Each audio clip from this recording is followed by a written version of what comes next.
खाने से फारिग होने के बाद हजरत मूसा अलैहिस्सलातु वस्सलाम ने जवान से पूछा, अरे भाई बताओ ये बुढ़िया कौन है? कहा ये मेरी माँ है। हमारा रोजाना का काम ये है, हम अपने काम से फारिग होने के बाद सबसे पहले घर आते हैं, खाना तैयार करते हैं, खाना गीला बनाते हैं, नरम बनाते हैं, नरम लुकमा बना करके अपनी माँ के मुंह में सबसे पहले अपने हाथ से डालते हैं। एहतराम के साथ हम अपनी माँ को खाना खिलाते हैं, फिर उसके बाद हम अपने बच्चों को खाना खिलाते हैं, खुद खाते हैं। का तुम्हारी माँ बुढ़िया क्या बड़बड़ा रही थी वो सुनो।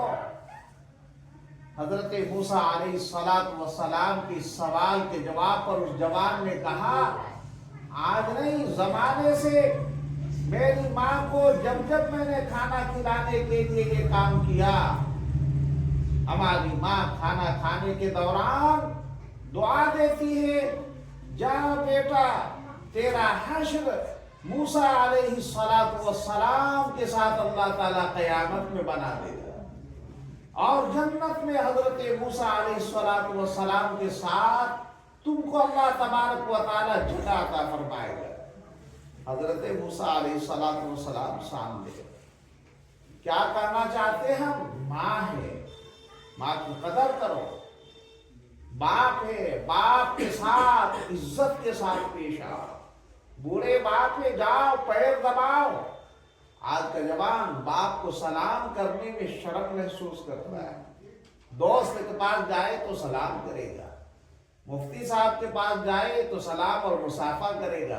बाप तुम्हारा बाप, माँ तुम्हारी माँ है, जाओ सलाम करो और हाथ मिलाओ, मुसाफा करो, घर से निकलो सलाम करके निकलो, माँ बाप की इजाजत के साथ निकलो। घर में दाखिल हो तो जाओ सबसे पहले माँ के पास, बाप के पास सलाम करो और सलाम करके दुआ ले करके अपने बिस्तर पर जाओ। खुदा की कसम अल्लाह तबारक व तआला तुम्हारी जिंदगी में बरकत डाल दे। आज का जवान मोबाइल में बह गया है, न माँ की कदर है न बाप की कदर है। अल्लाह के नबी इरशाद फरमाते हैं, अगर माँ की नाफरमानी करेगा, बाप की नाफरमानी करेगा, इतनी मुबारक रात शबे बारात है लेकिन शबे बारात से उसे कुछ फायदा नहीं मिलेगा। इसलिए माँ का दिल बड़ा अजीब और गरीब है। आज से तकरीबन 8 साल 9 साल पहले का वाक़या, 8-9 साल नहीं बल्कि 10 साल पहले का वाक़या, जब हम आगे तरफ कमरे में रहा करते थे। सुबह का वक्त था, फजर की नमाज के बाद तिलावत के बाद बैठे हुए थे। एक बूढ़ी औरत चलने से माजूर हुआ आ गई, आकर के रोने लगी। मैंने समझा शायद पैसे की जरूरत हो। मेरे जेब में जितना पैसा था सब निकाल करके मैंने कहा, अम्मी जान ये हमारी तरफ से है, आप रखिए। कहा, बेटे मुझे पैसे की जरूरत नहीं है, मैं अपना हाल दिल सुनाने के लिए आई हूं, मैं अपना दर्द दिल सुनाने के लिए आई हूं, मेरे साथ जो वाकया पेश आया है वो सुनाने के लिए आई। मैंने कहा, अम्मी जान इसे भी रखो और अपना हाल दिल सुनाओ। कहा, नहीं इसकी जरूरत नहीं। मैंने बहुत ज्यादा जिद किया तो उन्होंने रखा, और जो सुनाया वो सुनो तो कलेजा फट जाएगा। उस बूढ़ी औरत ने, अल्लाह शाहिद है, हम अल्लाह को हाजिर नाजिर समझ करके तुमको ये वाकया सुना। मुझको कहा, बेटा आज हमारे साथ ऐसा हुआ, मेरा एक लड़का घर से डंडा मार करके मुझे बाहर कर दिया, घर से मार करके धक्के लगा करके बाहर कर दिया। जाओ इस घर में तुम्हारे रहने के लिए कोई जगह नहीं। कहाँ जाएंगे हम, कहाँ जाएंगे हम? हमें पता चला है तुम दुआ करते हो, तावीज देते हो, हमारे लिए दुआ कर दो, तावीज दे दो। क्या दुआ कर दे?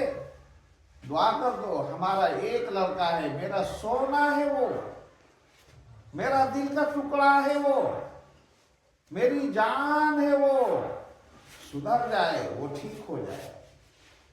लात खा कर के आ रही है, लेकिन माँ क्या कर रही है, मेरी जान है। डंडे खा कर के आ रही है, लेकिन माँ क्या कर रही है, वो मेरे जिगर का टुकड़ा है। माँ का दिल इतना बड़ा होता है। इसलिए माँ बाप का एहतराम करो, माँ बाप की इज्जत करो। माँ बाप जिंदा है, उनके कदमों पर गिर करके रहो। ये तुम्हारी माँ, तुम्हारे बाप तुम्हारी जिंदगी के बारे में किसी भी हाल में कभी बुरा ख्याल तक नहीं ला सकते हैं। चाहेगा हमारा बेटा सबसे अच्छा रहे। बाप की दुआ, माँ की दुआ तमाम लोगों की दुआ से ज्यादा काबिल कबूल है। तमाम लोगों की दुआ ज्यादा, सबसे ज्यादा काबिल कबूल है। कभी दुख न पहुंचाओ। अल्लाह हम सबको तौफीक अता फरमाए।